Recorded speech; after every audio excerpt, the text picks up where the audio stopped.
जहन में रखें, अगर आपने इस सेक्टर के अंदर कामयाबी हासिल करनी है तो एक चीज आपने करनी है, एक चीज करना है आपने, एक चीज प्रोड्यूस फॉर मार्केट, मार्केट के लिए, बेचने के लिए पैदा करें आप।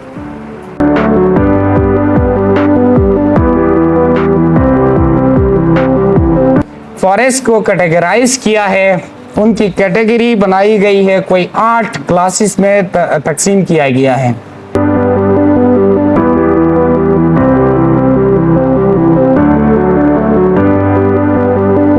हाइब्रिड भिंडी हुआ है, टमाटर तकरीबन 10-12 किस्म के टमाटर हैं, बेल वाले टमाटर हैं, 15 से 20 फुट उसकी मतलब लंबाई है।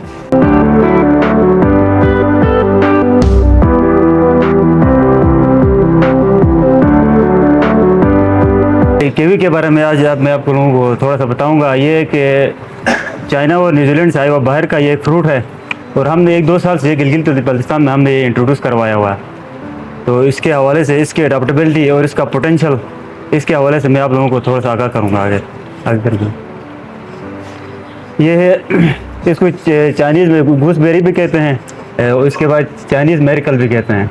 और ये बेसिकली ये चाइना और न्यूजीलैंड और इटली वगैरह का ये ओरिजिन है, वहाँ से आया हुआ है और पाकिस्तान में आए हुए, लेकिन ये पिछली डिकेड पाकिस्तान में लाए। वो हमारे जो NTHRI PRC के जो स्टेशन है मानसरा में, उन्होंने इंट्रोड्यूस किया है और इन्हीं के ज़रिए हम गिलगित बल्तिस्तान में इसको इंट्रोड्यूस किया है। लेकिन ये दूसरा साल है हम काम कर रहे हैं इसके ऊपर। और न्यूजीलैंड का ये कौमी फल है, न्यूजीलैंड का, वहाँ से ही आया हुआ। आगे करें। अच्छा, इसके पोटेंशियल के हवाले से ये है कि ये जैसे खादिल खान साहब ने बताया कि चरगोज़ा जो दुनिया का मोस्ट एक्सपेंसिव फ्रूट है इस टाइम, जो कमर्शियली हम एक्सपोर्ट कर रहे हैं, चाइना कर रहे हैं, रशिया कर रहे हैं, बाहर एक्सपोर्ट कर रहे हैं। इसी तरह ये फ्रूट भी एक छोटे से एरिया में हम उगा के, एक कनाल के अंदर उगा के हम लाखों में इससे पैसा हासिल कर सकते हैं। और ये पाकिस्तान में इस टाइम इसकी मार्केट बहुत बड़ी मार्केट है इसकी।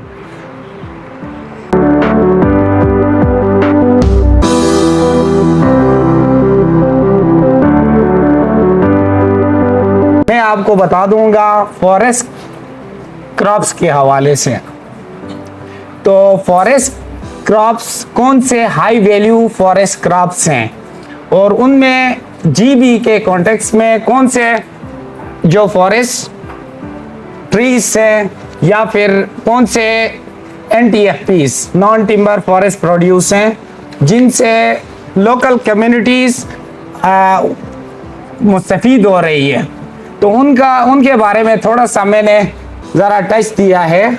तो मैं बता दूंगा कि सबसे पहले जो फॉरेस्ट क्रॉप में पाइन नट्स हैं, पाइन नट्स में वन ऑफ द स्पीशीज़ जो इम्पोर्टेंट है वो सिर्फ इस GB में अल्लाह पाक ने नवाजा है डिस्ट्रिक्ट दियामर को, वो है चलगोज़ा। तो चलगोज़ा वो क्रॉप है जो हाई वैल्यू है।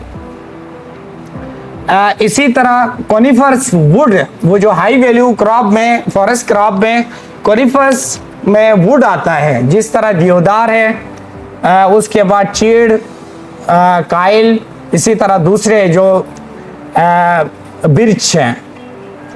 तो इनकी भी बड़ी हाई मार्केट वैल्यू है। सेम लाइक आप देख सकते हैं, या आपको मुझसे ज़्यादा इल्म है क्योंकि एज के लिहाज से आप लोग मुझसे वेल एक्सपीरियंस्ड हो। वो कोनिफरस वुड में सिट्रस देवदारा, दियार हम जिसे कहते हैं, वो तो अभी नायाब हो चुका है, नहीं मिल रहा है मार्केट में, भी बहुत ही कम उसमें मिल रहा है। जो चिलास में एग्जिस्ट कर रहा था और दूसरे हाई एल्टीट्यूड्स नलतर वगैरह वहाँ पे बेताशा कटिंग करके उसका भी सत्यानाश किया है, लिहाजा मिल नहीं रहा है।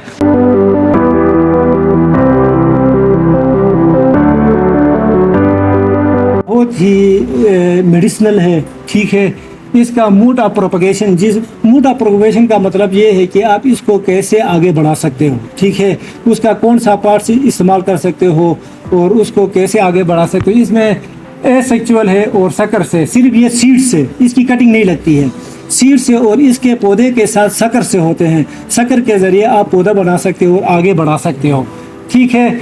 और इसका मेडिसिनल वैल्यू ये है कि ये अपना डायबिटीज़, क्रोनिक डिजीज़ है, कैंसर है, ये इम्यून सिस्टम को बूस्ट करता है। इम्यून सिस्टम वो होता है जो बीमारियों के ख़िलाफ़ हमारे जिस्म में मुदाफ़ियत पैदा करता है, ठीक है।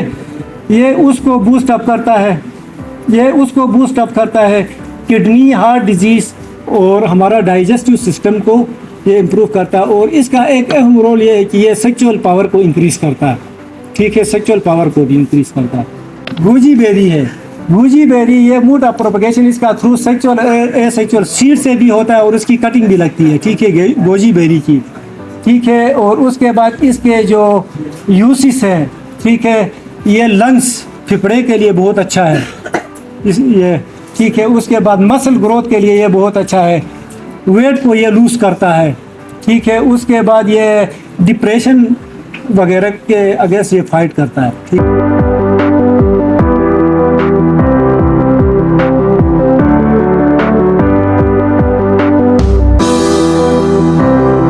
अगर आप अपनी चीज अच्छे से प्रोड्यूस करोगे, उन स्टैंडर्ड्स के मुताबिक प्रोड्यूस करोगे, अच्छी पैकेजिंग में लेकर उनके तरीके के मुताबिक बनाकर, आपस में मिलकर कोऑपरेटिव सोसाइटीज बनाकर, फिर कोऑपरेटिव सोसाइटीज आपस में मिलकर नेटवर्किंग करके, फिर एक निजाम बनाकर आप चलोगे तो आपका खीरा चीन जाएगा, आपका सेब चीन जाएगा, आपका टमाटर चीन जाएगा, आपका चेरी चीन जाएगा।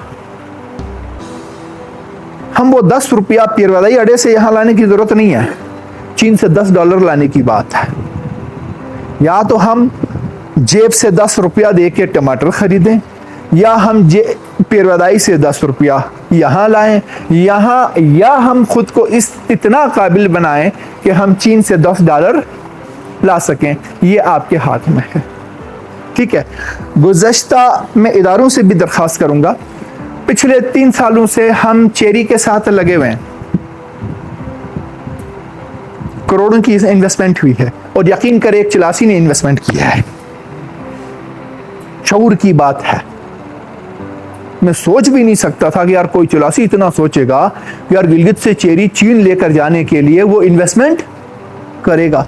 5-6 करोड़ की इन्वेस्टमेंट की है उसने। अगर आप चेरी अच्छे से प्रोड्यूस नहीं करोगे, आपकी वैरायटीज अच्छी नहीं होंगी, तो उसका पैसा तो डूब गया। उसके बाद फिर चीन के लिए हमारी चेरी नहीं जानी है। हाइब्रिड भिंडी हुआ है, टमाटर तकरीबन 10-12 किस्म के टमाटर हैं, बेल वाले टमाटर हैं, 15 से 20 फुट उसकी मतलब लंबाई है। अभी 4-5 फुट निकले हैं, उसके तकरीबन 5-5 गुच्छे निकलने शुरू हो गए, कुछ पकने के लिए तैयार हैं। अब अभी फील्ड में जाएंगे तो फिर आप लोग खुद देखेंगे अपनी आँखों से। अच्छा, उसमें मैंने हाइब्रिड भिंडी लगाया है, अभी वो मतलब फल देने के लिए तैयार है, और किसी के पास भी नहीं है, जूरोड में मेरा है। अच्छा, उसके बाद मैंने एक चारा लाया है जूरोड में, उसका मतलब इनका किया है चारे का, वो सुपर नपियर CO5 एलिफेंट ग्रास भी कहते हैं उसको। उसकी बहुत बड़ी मतलब कमाल ये है, मतलब आजकल बड़ी बड़ी गायें होती हैं लोगों के पास, लेकिन चारा खाने के लिए नहीं होता है, तो चारा हम पूरा नहीं कर सकते हैं, तो उसके लिए हमने उस घास का इंतखाब किया है। मैंने ये 3रा साल है मेरे पास है, अभी दिखाऊंगा आपको। तो उसकी कलमें होती है, कलमें लगती है, उस कलम से मतलब फर्स्ट टाइम जब आप लगाओगे तो तकरीबन 2 महीने के बाद तकरीबन 10-12 उसकी शाखें निकल जाएगी। जब एक कट करोगे उसके बाद फिर 20 से 30 निकलेंगे।